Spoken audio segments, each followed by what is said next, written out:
The evening rush at the Olive Grove was in full swing. The small restaurant buzzed with conversation and the clinking of silverware against plates.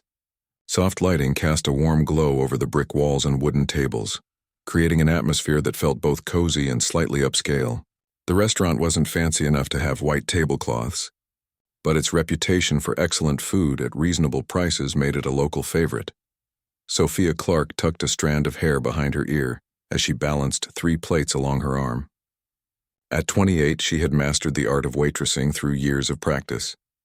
Her comfortable black shoes squeaked slightly against the polished floor as she delivered the meals to a family celebrating a birthday. She smiled as the young boy's eyes widened at the sight of his chocolate cake. "Can I get you folks anything else?" she asked.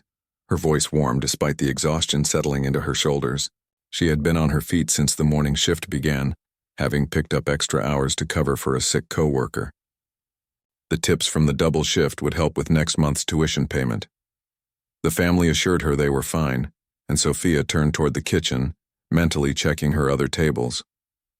Table 7 needed their check. Table 3 was still studying the menu. And Table 12, the hostess caught her attention, gesturing toward the front door. "Sophia, can you take the new party at Table 9? Lisa's section is full." Sophia nodded, grabbing her order pad from her apron pocket. As she approached the new table, she quickly assessed the 4 well-dressed individuals who had just been seated. They stood out among the restaurant's usual crowd. Their clothes were clearly expensive, their watches gleaming under the lights. The man at the head of the table had a commanding presence, his silver-streaked hair perfectly styled, his posture radiating authority. This was Maxwell Bennett. Sophia didn't recognize him personally, but she had seen his face in business magazines. He owned several tech companies and was rumored to be worth over $100 million. What brought someone like him to the Olive Grove was beyond her. But she put on her professional smile and approached the table. "Good evening. Welcome to the Olive Grove. My name is Sophia, and I'll be taking care of you tonight. Can I start you off with something to drink?" Maxwell barely looked up from his phone. "Sparkling water for the table. And make sure the glasses are actually clean this time." Sophia maintained her smile despite his tone. "Of course, sir. Would you like lemon with that?" He waved his hand dismissively. "Whatever. Just make it quick. We have important business to discuss." As Sophia walked away, she overheard Maxwell introducing himself to the others at the table, 3 potential investors for his newest venture. She gathered the sparkling water and 4 clean glasses on her tray, careful to wipe away any water spots. Years of experience had taught her that some customers were looking for reasons to complain, and she wasn't going to give this group any ammunition. When she returned to the table, Maxwell was in the middle of what sounded like an impressive sales pitch. The others were leaning forward, clearly interested in whatever he was proposing. Sophia approached quietly, not wanting to interrupt. "The potential market share is enormous," Maxwell was saying as she began carefully pouring the sparkling water. "We're talking about a complete revolution in how data is—" The tray tilted slightly as Sophia reached across to serve the woman sitting farthest from her.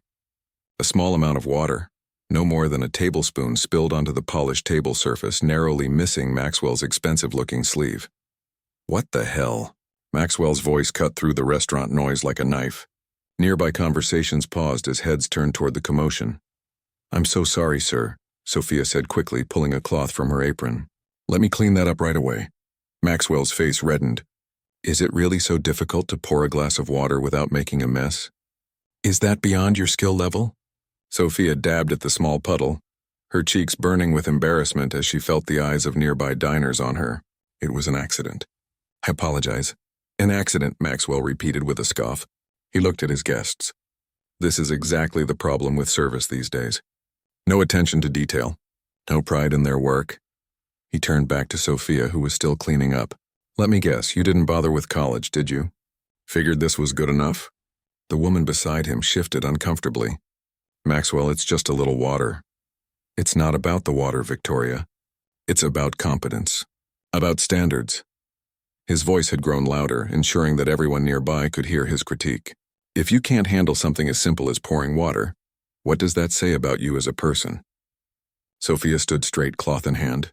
The restaurant had grown quieter, the awkwardness of the moment spreading like ripples in a pond. She could feel the pity from nearby tables, see the uncomfortable glances exchanged between other servers. Her first instinct was to defend herself, to tell this man about her nearly completed nursing degree, about the research project she was working on with Dr. Wilson, about the long hours she put in both at school and here at the restaurant. But something stopped her. Maybe it was the tired resignation of someone who had dealt with difficult customers before. Maybe it was the knowledge that nothing she said would change his mind. Or maybe it was simply the dignity that she refused to let him take from her. "I'll bring some fresh napkins for the table," she said evenly, her voice controlled despite the storm of emotions beneath. "Would you like to hear about our specials tonight?" Maxwell seemed taken aback by her composed response. He had clearly expected tears, defensiveness, or anger, reactions he could use to further belittle her. Her calmness denied him that satisfaction. "Just take our order," he muttered, opening his menu with unnecessary force. As Sophia walked toward the napkin station, she took a deep breath to steady herself. Her hands trembled slightly, not from fear but from the effort of restraining her natural response to such treatment. She had worked too hard for too long to let someone like Maxwell Bennett ruin her evening or her self-respect. "You okay?" asked Thomas, one of the other servers, as he grabbed silverware from the service station. "I'm fine," Sophia replied, selecting fresh napkins for the table. "Just another day in customer service," Thomas shook his head. "That guy's a real piece of work. Want me to accidentally spill something hot in his lap?" Sophia couldn't help but smile. "Tempting, but I think I can handle this table. Your call. Just say the word if you change your mind." With fresh napkins in hand, Sophia composed herself and returned to table 9. She would not give Maxwell the satisfaction of seeing her rattled. She would serve him and his guests with the same professionalism she showed everyone who walked through the Olive Grove's doors. "Here are your napkins," she said, distributing them around the table.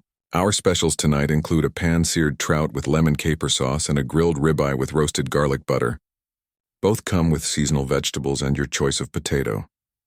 As she spoke, Sophia noticed an elderly gentleman at a nearby table watching the interaction with interest. Something about him seemed familiar, but she couldn't place him immediately.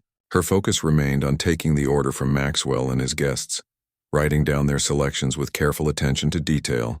"And how would you like your steak cooked, sir?" she asked Maxwell, maintaining eye contact despite his earlier behavior. "Medium rare," he replied curtly, "and make sure it's actually medium rare. The last steak I had here was overcooked." Sophia nodded, making a note. "I'll be sure to let the kitchen know. Is there anything else I can get for you while you wait for your meals?" The woman named Victoria smiled apologetically. "I think we're fine for now, thank you." As Sophia turned to leave, she heard Maxwell mutter something about basic competence to his companions. She kept walking back straight, head high. What Maxwell Bennett didn't know, what he hadn't bothered to find out before judging her, was about to become very clear to everyone in the restaurant. Little did Maxwell know that his rude behavior had set the stage for a moment that would leave him and everyone else in the Olive Grove completely speechless. Sophia entered the kitchen, ticket in hand, and placed the order for table 9. The sounds of sizzling pans and kitchen staff calling out orders provided a welcome distraction from the unpleasant encounter she'd just experienced. She leaned against the cool metal counter for a moment, collecting herself. "You look like you need a break," said Luis, the head chef, as he expertly flipped vegetables in a pan. "Difficult customer?" "Just the usual," Sophia replied, forcing a smile. "Rich guy who thinks his money gives him the right to talk down to servers." Luis shook his head. "Some people forget that how you treat others says more about you than about them." He pointed with his spatula toward the dessert station. "There's a slice of cheesecake that accidentally got made without the customer's raspberry topping. It's all yours if you want it." Sophia's smile became genuine. "Thanks, Luis, maybe later. I've got to check on my other tables first." She pushed through the swinging doors back into the dining area, her professional mask firmly back in place. As she made her rounds, refilling water glasses and checking on meals, she noticed the elderly gentleman from the table near Maxwell's was watching her. There was something familiar about him, but in the dimly lit restaurant she couldn't quite place him. At table 7, a young couple was ready for their check. At table 3, a family had finally decided on their orders. Sophia moved efficiently between tables, the rhythm of restaurant work a familiar comfort after the confrontation with Maxwell. When she approached table 9 again to check on drinks, Maxwell was deep in conversation with his guests. The technology has applications across multiple industries, he was saying, his voice carrying that particular mix of authority and condescension that seemed to come naturally to him. Healthcare, finance, transportation, they're all ripe for disruption. Sophia quietly refilled water glasses, trying to be as unobtrusive as possible. But Maxwell paused mid-sentence when she reached his glass. "Don't spill it this time," he said with a smirk, clearly entertaining his guests at her expense. "Victoria." The woman to his right gave Sophia an apologetic look but said nothing. The two men at the table chuckled uncomfortably, caught between wanting to impress Maxwell and feeling uneasy about his treatment of the waitress. "Your meals will be out shortly," Sophia said evenly, refusing to take the bait. As she turned to leave, a voice called out from the nearby table. "Sophia? Sophia Clark, is that you?" She turned to see the elderly gentleman standing up from his table, recognition finally dawning on her. Dr. James Wilson, the chief of cardiac surgery at Memorial Hospital and her advisor at nursing school, was smiling broadly at her. "Dr. Wilson," she said, genuine pleasure in her voice. "I didn't recognize you at first in this lighting." The distinguished doctor, with his neatly trimmed white beard and kind eyes, approached her. Several diners looked up with interest. Dr. Wilson was something of a local celebrity, having pioneered several cardiac procedures that had saved countless lives. "I thought that was you," he said warmly. "I didn't know you worked here. 3 nights a week, plus fill-in shifts when needed," Sophia explained, acutely aware that Maxwell and his table were now watching this interaction with curiosity. Dr. Wilson nodded approvingly. "Putting yourself through school and still finding time for that research project. That's dedication." At the mention of research, Sophia noticed Maxwell's expression shift slightly. "How is the project coming along?" Dr. Wilson asked. "The board was very impressed with your presentation last week." Sophia felt a flush of pride, momentarily forgetting about Maxwell and his rudeness. "It's going well. I've been working on refining the patient care protocol based on the feedback I received." "Excellent, excellent," Dr. Wilson said, his enthusiasm evident. "You know, I was just at a dinner with the hospital board last night. Your name came up several times." Sophia's eyes widened slightly. "It did?" Dr. Wilson nodded, his expression serious now. "Your approach to cardiac patient recovery is innovative, Sophia. The data from your preliminary study is very promising. The board is considering allocating resources to implement your protocol as a pilot program." Maxwell, who had been listening to this exchange with growing interest, cleared his throat loudly. Dr. Wilson turned, noticing the table for the first time. "I'm sorry to interrupt your dinner," Dr. Wilson said politely to Maxwell's table, "but when I see one of my star students, I can't help but say hello." Maxwell's expression was a mix of confusion and reassessment. "Your student?" he asked, looking from Dr. Wilson to Sophia. Dr. Wilson beamed with pride. "Sophia is completing her nursing degree with a focus on cardiac care. She's developed a patient recovery protocol that could potentially reduce post-operative complications by nearly 30%. He turned back to Sophia. "Actually, the reason your name came up at the board meeting is that there's interest in providing a grant for your research." The restaurant seemed to have grown quieter as nearby diners listened to the conversation unfold. Maxwell's guests were now looking at Sophia with new interest, particularly Victoria, whose eyebrows had risen in surprise. "A grant?" Sophia repeated, hardly believing what she was hearing. "Yes, a substantial one," Dr. Wilson confirmed. "They're talking about $75,000 to fully develop and implement your protocol as a pilot program across 2 hospital wards." Maxwell's face had lost some of its color. The waitress he had just belittled in front of his potential investors was apparently a healthcare innovator on the verge of receiving significant recognition for her work. "Dr. Wilson," Victoria suddenly interjected, "I couldn't help but overhear. I'm Victoria Zhang, head of investment at Meridian Partners." She extended her hand to the doctor, who shook it warmly. "Of course, Meridian Partners. Your firm has done wonderful work in healthcare innovation," Dr. Wilson said. Victoria nodded, then turned her gaze to Sophia. "Would you mind sharing a bit more about this protocol you've developed? We're always interested in healthcare advancements." Maxwell's jaw tightened visibly. His carefully orchestrated business dinner was veering off course, and suddenly the waitress he'd dismissed as uneducated was the center of attention. Sophia hesitated. caught between her professional role as a server and this unexpected opportunity. I'd be happy to, but I should check on your food first. It should be coming out any minute. Of course, Victoria said with a genuine smile, so different from the stiff politeness she'd shown earlier. We can discuss it when you're not busy. Dr. Wilson patted Sophia's shoulder. Don't let me keep you from your work. I just wanted to give you a heads up about the grant. The official notification should come through next week, but I thought you'd like to know. Thank you, Dr. Wilson, Sophia said sincerely. This means everything to me.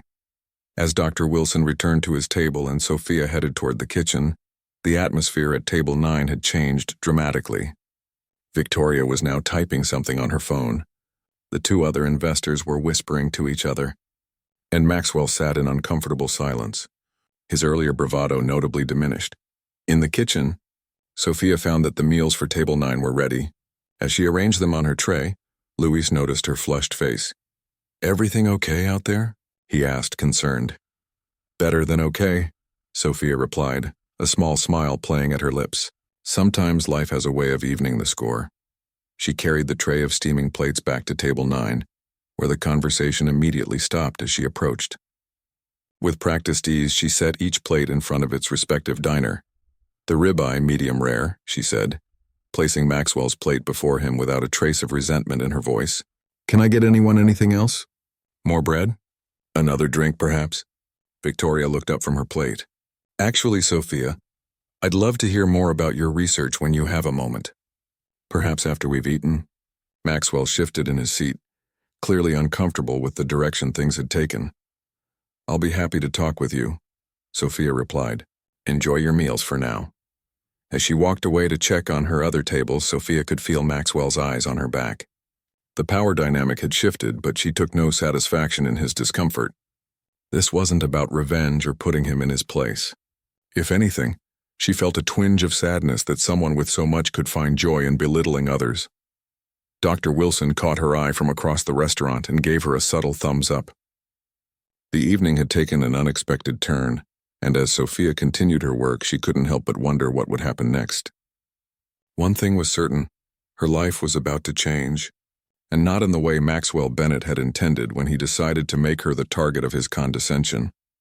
The restaurant buzzed with renewed energy, tables filled with people enjoying their evening, unaware that in their midst, a quiet revolution of character had just taken place, where kindness and hard work had prevailed over arrogance and wealth, reminding everyone present that true value isn't found in a person's wallet, but in their heart and mind. The rest of dinner service continued at a steady pace. Sophia moved between her tables with practiced efficiency, taking orders, delivering food, and checking on customers. Yet she was keenly aware of the changed atmosphere at table 9. The dynamic had shifted dramatically since Dr. Wilson's revelation. Maxwell had grown noticeably quieter, picking at his perfectly cooked steak without the enthusiasm he'd shown for criticizing her earlier. Victoria and the other two investors, a tall man named Paul and a woman with curly hair named Diana, seemed more interested in watching Sophia work than listening to Maxwell's business proposal. When Sophia approached their table to clear the main course dishes, Victoria looked up with genuine interest. The food was excellent, she said, her tone warm and respectful, quite different from the polite but distant manner she'd used before. I'd love to hear more about your research now if you have a moment. Maxwell cut in before Sophia could respond. We should probably get back to discussing the investment opportunity. Time is money, after all. His attempt to regain control of the conversation came across as forced. Victoria's smile never faltered, but her eyes hardened slightly. Actually, Maxwell, I think we've covered the basics of your proposal. What I'm hearing about Sophia's work sounds like exactly the kind of innovation our healthcare division has been looking for. Paul nodded in agreement. Patient-centered care models are showing incredible returns both in health outcomes and cost reduction. Maxwell's jaw tightened visibly. This was clearly not how he had planned the evening to unfold. Sophia glanced around the restaurant, noting that her other tables were settled for the moment. I have a few minutes before dessert needs to be served, she offered. What would you like to know? Victoria gestured to the empty chair at their table. Please join us for a moment. I'm curious about how you identified the need for your protocol. Sophia hesitated, then carefully sat down, smoothing her apron. This wasn't typical server behavior, but then again, this wasn't a typical situation. It started during my clinical rotations, she began, her voice growing more confident as she spoke about her passion. I noticed that cardiac patients often struggled most in the first 2 weeks after discharge. The medical care at the hospital was excellent, but the transition home is where complications often developed. Diana leaned forward. What kind of complications? Medication errors, missed warning signs, delayed follow-ups, Sophia explained. Many patients, especially older ones, became overwhelmed trying to manage their recovery alone. So I started developing a system that would provide more structure during that critical period. Paul was nodding with growing interest. And what does your protocol involve? It's a 3-part approach, Sophia said, warming to her subject. First, enhanced discharge education that goes beyond the standard instructions. Second, a digital tracking system that's simple enough for even non-tech-savvy patients to use. And third, scheduled video check-ins with a nurse who knows their case. The results from our small pilot were remarkable, she continued. We saw a 27% reduction in readmissions and significant improvements in patient-reported quality of life measures. Maxwell, who had been silent during this exchange, finally spoke up. This all sounds very idealistic, he said, unable to keep a hint of dismissiveness from his tone.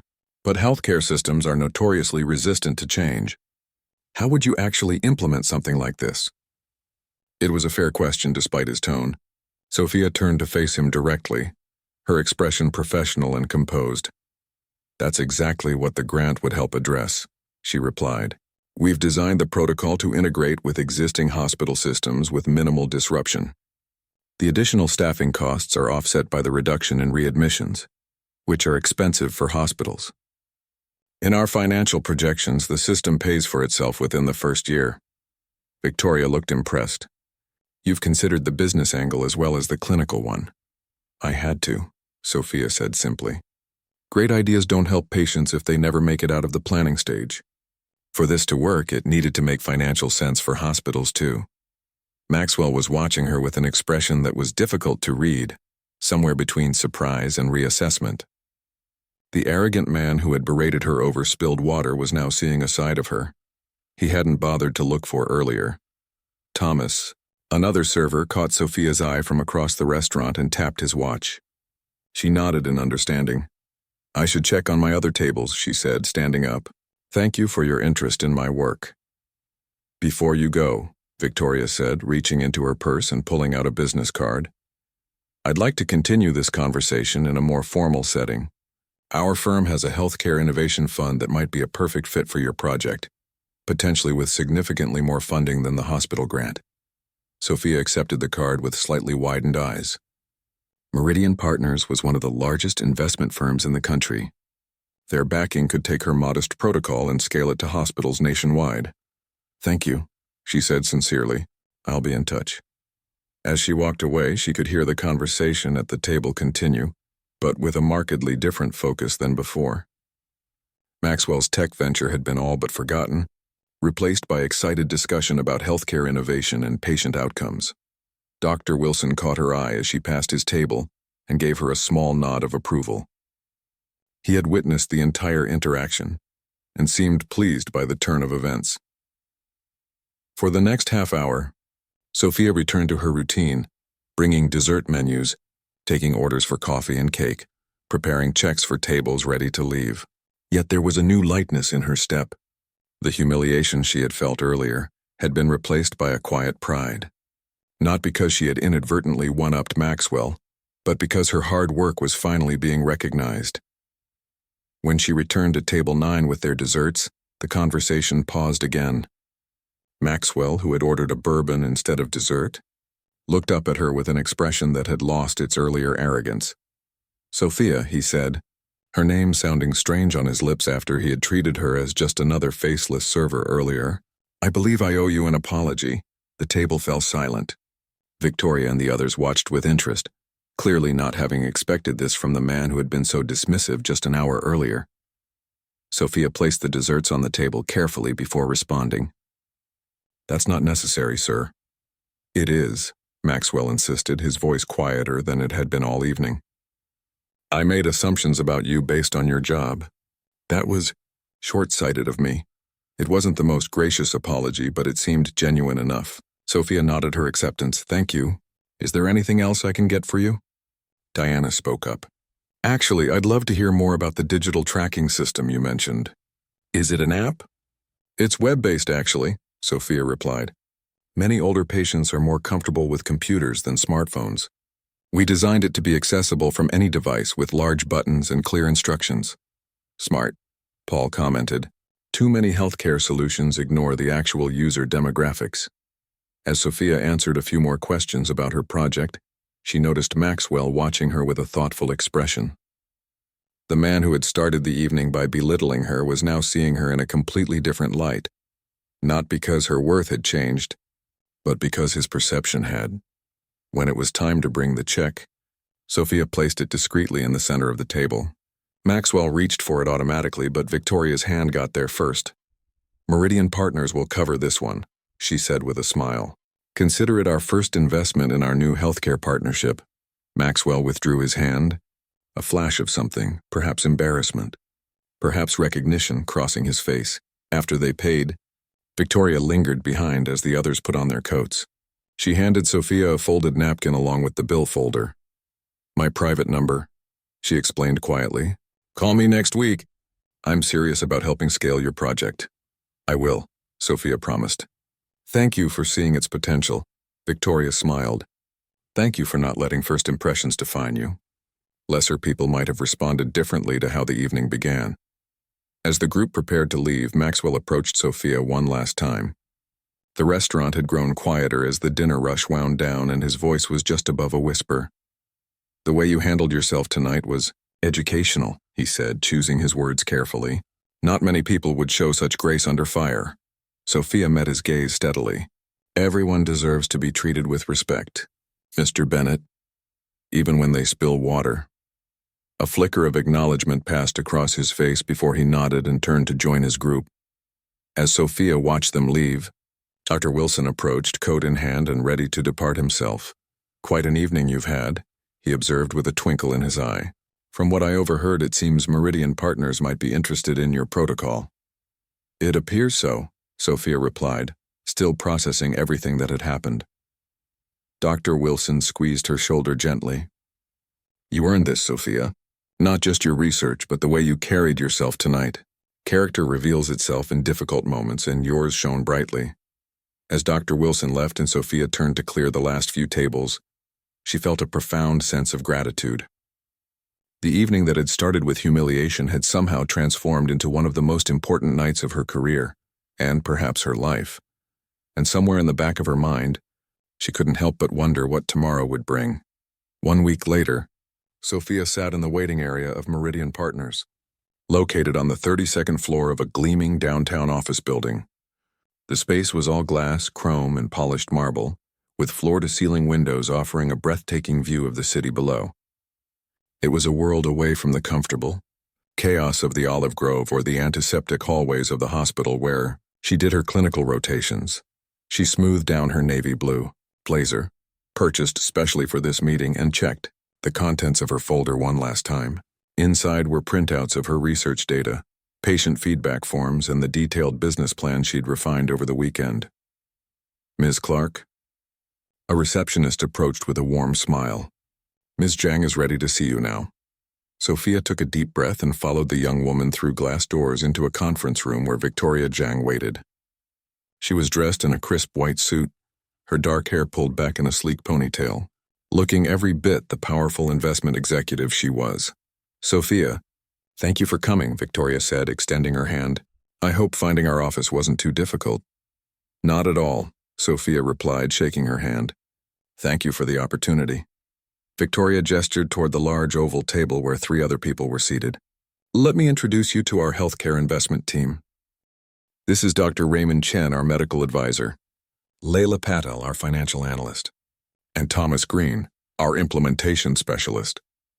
Sophia shook hands with each of them, noting their friendly but assessing gazes. This was the real deal. A formal pitch meeting with serious investors. Please have a seat, Victoria said, indicating a chair at the table. Would you like some water or coffee before we begin? Water would be fine, thank you, Sophia replied, remembering with a small, ironic smile how this journey had begun with spilled water just a week ago.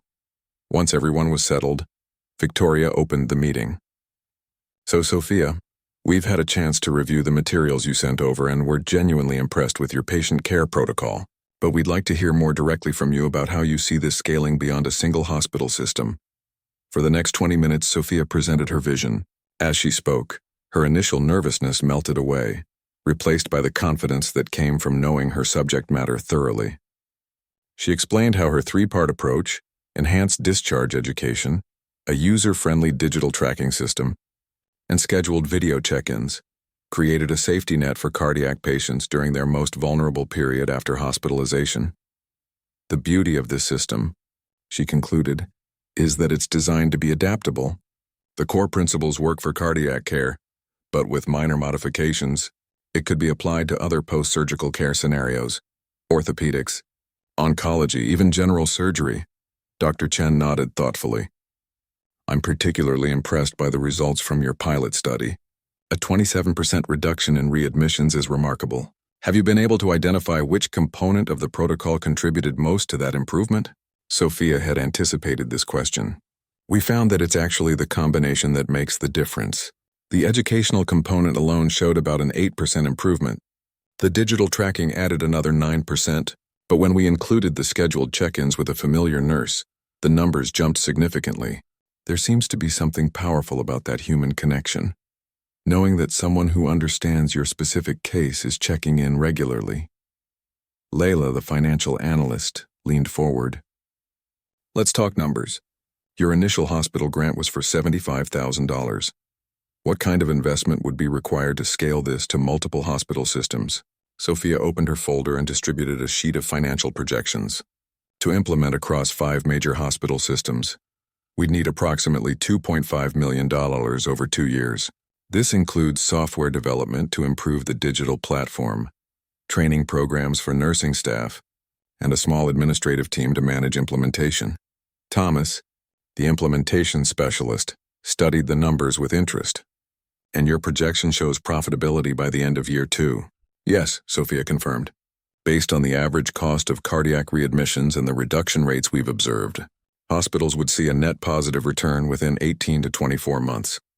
The meeting continued for nearly 2 hours, with detailed questions about every aspect of the protocol. Sophia answered each one with clarity and conviction, occasionally referring to her notes but mostly speaking from her deep understanding of the project she had lived and breathed for the past year. As the meeting was wrapping up, Victoria gathered the papers in front of her. Sophia, this has been extremely informative. We'd like to have some internal discussions, but I can tell you now that we're very interested in taking this forward.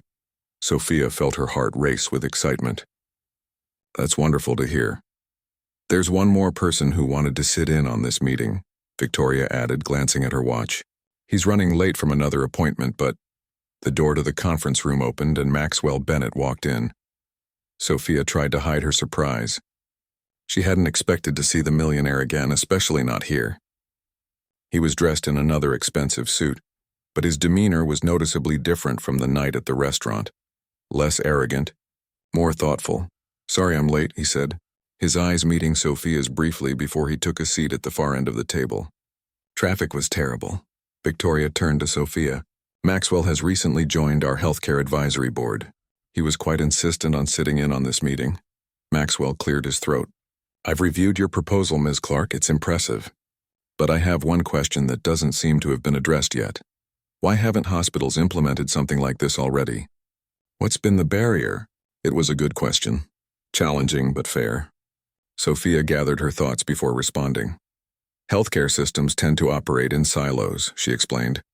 The hospital's responsibility traditionally ends at discharge, with follow-up care falling to individual physicians or outpatient services. This creates a gap where patients can fall through the cracks. My protocol bridges that gap, but it requires hospitals to extend their care model beyond their physical walls, something they haven't historically been incentivized to do. Maxwell nodded slowly.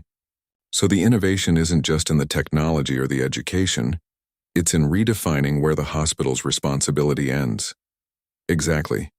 Sophia agreed, surprised by his perceptiveness. And with new Medicare penalties for readmissions, hospitals now have a financial incentive to ensure successful recoveries. Maxwell continued, demonstrating that he had indeed done his homework. That's right, Sophia confirmed. The timing is perfect for this kind of intervention. Victoria looked between them with interest before standing up. I think we've covered everything we need to for today. Sophia, we'll be in touch within the week with our decision. As everyone gathered their materials and prepared to leave, Maxwell approached Sophia. Do you have a moment? He asked quietly. Sophia nodded, curious about what he might want to say. When the others had left the room, Maxwell spoke with uncharacteristic humility. I wanted to apologize again for my behavior at the restaurant. It was unworthy. Thank you, Sophia said simply. I appreciate that. The thing is, Maxwell continued, I recognize myself in what you said about healthcare silos. I've been operating in my own silo for too long, technology and profit without considering the human element. He paused, seemingly choosing his words carefully. Your work has made me rethink some of my own projects. Sophia hadn't expected this level of reflection from the man who had so casually belittled her a week ago. How so? I've been developing healthcare management software for years, but always from an administrative efficiency standpoint. Your approach focusing on patient experience first is something I've neglected. He handed her a business card. I'd like to discuss how my tech resources might support your protocol if you're open to collaboration. Sophia accepted the card, still processing this turn of events. I'd be interested in that conversation, she said carefully. Maxwell nodded, then added with the hint of a smile, and I promise not to judge anyone for spilled water. As Sophia left the building and stepped into the bright afternoon sunlight, she felt as though she was standing on the threshold of something significant. The folder in her hand contained more than just research findings and financial projections. It held the potential to transform patient care and, possibly, her entire future. Her phone buzzed with a text from Luis, the chef at the Olive Grove. How did the big meeting go? The whole restaurant is dying to know. Sophia smiled as she typed her reply. Really well. I'll tell everyone tonight. She would still be working her shift at the restaurant that evening. Her practical nature wouldn't let her quit until something concrete materialized from Meridian Partners. But as she walked toward the bus stop, she couldn't help feeling that the balance of her life was shifting. The waitress who had been degraded by a millionaire was now being courted by that same man's company, not because of any change in her worth, but because she had refused to let someone else's judgment define her. By simply being herself, competent, dedicated, and dignified, she had changed not only her own circumstances but potentially the lives of countless patients who would benefit from her protocol. And as the bus arrived, to take her home to change for her evening shift, Sophia realized that sometimes the most powerful response to cruelty isn't revenge or anger. It's the quiet persistence of continuing to do good work, regardless of who might be watching. 3 months had passed since Sophia's meeting at Meridian Partners. The Olive Grove remained busy as always, the familiar clatter of dishes and hum of conversation filling the air on a warm Friday evening. Sophia moved between tables with the same quiet efficiency she'd always shown. But there was something different about her now, a new confidence in her step, a brighter light in her eyes. Table 7 is asking for you specifically, Thomas told her as they passed each other near the kitchen. Some guy in a fancy suit said he was here a few months ago. Sophia nodded, already guessing who it might be. She finished delivering drinks to a family of 4 before making her way to table 7. Sure enough, Maxwell Bennett sat alone, studying the menu with an intensity it probably didn't deserve. Good evening, Sophia said, her voice professional but not cold. Welcome back to the Olive Grove. Maxwell looked up, a flicker of recognition and something like respect crossing his face. Sophia, I wasn't sure if you'd still be working here. Just on weekends now, she replied. Can I get you something to drink? Just water is fine, he said, then added with the hint of a smile. I'll try not to judge if you spill it. It was a small joke, an acknowledgement of their shared history and how much had changed. Sophia found herself smiling back despite their rocky beginning. I'll be careful, she promised, then left to fetch his water. When she returned, Maxwell had set aside his menu, He seemed different from the arrogant man who had berated her months ago, more thoughtful, less performative in his confidence. "I hear congratulations are in order," he said as she set down his water without incident. "Victoria told me Meridian Partners approved the full investment for your patient care protocol." Sophia nodded, unable to keep a smile from spreading across her face. "Yes, 2.8 million. We're launching in 5 hospital systems next month." "That's impressive," Maxwell said, and it seemed he genuinely meant it. "But that's not all, from what I hear. The hospital board doubled their grant as well?" "News travels fast," Sophia remarked. "Yes, they increased their support after Meridian got involved. Dr. Wilson was instrumental in making that happen." Maxwell took a sip of his water. "I also heard you've been hired as the project director with a full-time salary. Does that mean this is your last week serving tables?" "Actually, yes," Sophia confirmed. "Tomorrow is my last shift." A comfortable silence fell between them, the awkwardness of their first encounter replaced by a strange sort of mutual respect. "I wanted to come by and see you before you left," Maxwell finally said. "I've been doing some thinking since our meeting at Meridian. About how I treat people. About assumptions." Sophia regarded him curiously. This was unexpected. Not just his presence at the restaurant, but this apparent soul-searching. "The partnership between my tech company and your protocol is moving forward," Maxwell continued. "But I wanted to talk to you about something else. Something more personal." Before he could continue, Luis poked his head out from the kitchen and caught Sophia's eye, gesturing urgently for her to come over. "Excuse me for a moment," she told Maxwell, then made her way to the kitchen. Luis was practically bouncing with excitement. "It's here," he whispered loudly, holding up a tablet. "The article about your project just went live on Healthcare Innovations. They're calling you a revolutionary force in patient care." Sophia took the tablet, her eyes widening as she scanned the feature article. There was even a photo of her, Dr. Wilson, and the Meridian team at the project launch meeting last week.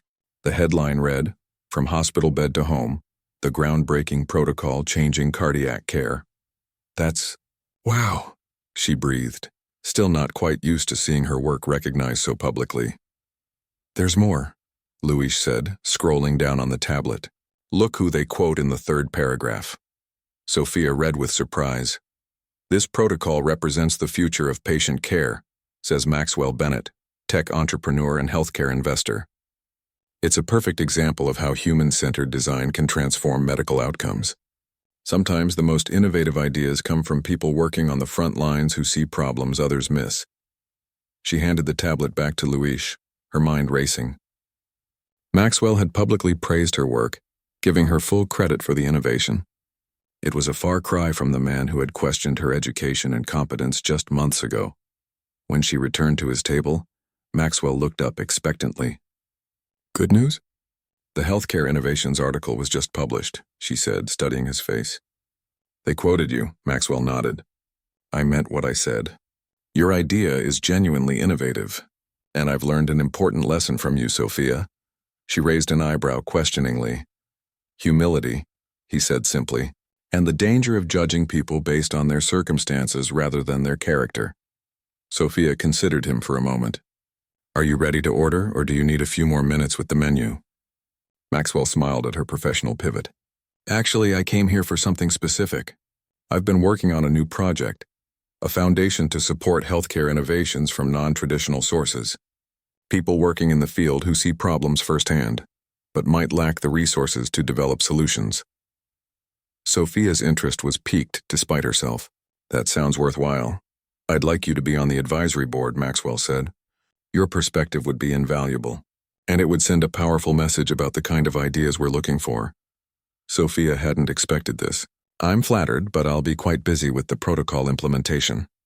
It would only be quarterly meetings, and your insight would help direct significant funding to worthy projects," Maxwell explained. "Think of all the other healthcare workers out there with brilliant ideas who just need someone to listen." That struck a chord with Sophia. How many others were like her, working double shifts, seeing problems firsthand, dreaming up solutions but lacking the platform to bring them to life? "I'll consider it," she said. "Send me the details and I'll think it over." Maxwell nodded, satisfied with her response. "Fair enough." He picked up the menu again. "Now what do you recommend tonight? I'm actually here to enjoy the food this time." Sophia found herself smiling. The trout is excellent, and Luis makes an amazing tiramisu for dessert. After taking his order and tending to her other tables, Sophia had a quiet moment to reflect by the water station. 3 months ago, she'd been at this same spot, fighting back tears after being humiliated by a wealthy customer. Now that same man was asking for her guidance on his new foundation, and her protocol was being featured in a major healthcare publication. Life could change so quickly, she marveled. Not because of luck, but because she had stayed true to herself even when it would have been easier to break. Dr. Wilson had been right that night when he said character reveals itself in difficult moments. Maxwell's character had been revealed too, first the arrogance and cruelty, but later, his capacity for growth and self-reflection. Throughout the evening, Sophia noticed other changes at the Olive Grove. Regular customers who had read about her project online offered congratulations. Thomas and the other servers treated her with a new kind of respect, not because her worth had changed, but because her achievements had become visible to others. Near the end of his meal, Maxwell looked up from his dessert. "This really is excellent tiramisu. I'll tell Luis you said so," Sophia replied. "He'll be thrilled," Maxwell set down his fork.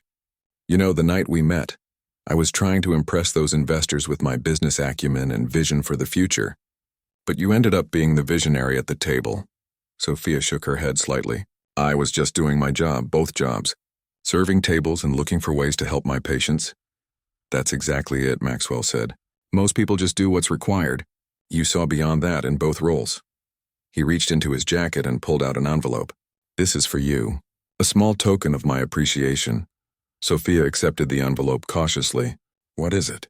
"Open it later," Maxwell suggested. "Consider it a graduation present as you move from this chapter to the next." After Maxwell paid his bill and left, Sophia finally had a moment to open the envelope in the quiet corner of the kitchen. Inside was a check for $50,000 made out to her, with "For your next great idea" written on the memo line. Her hands trembled slightly. This amount could help her brother finish college, allow her mother to finally fix the leaky roof, and give Sophia herself a financial cushion as she transitioned to her new role. "What's that?" Luis asked, peering over her shoulder. "Whoa, is that real?" "I think so," Sophia said, still staring at the check in disbelief. Luis grinned. "From the guy who was so rude to you?" Talk about karma. But Sophia knew it wasn't karma. It was something more profound. A reminder that treating others with dignity, doing excellent work and staying true to yourself could change not just your own life, but the lives of those around you. As she tucked the check safely away and returned to finish her second-to-last shift at the Olive Grove, Sophia reflected on the journey of the past few months. From a degraded waitress to a respected healthcare innovator, her path had taken an unexpected turn. But through it all, she had remained the same person, committed to serving others, whether by bringing them their dinner or creating systems to help them heal.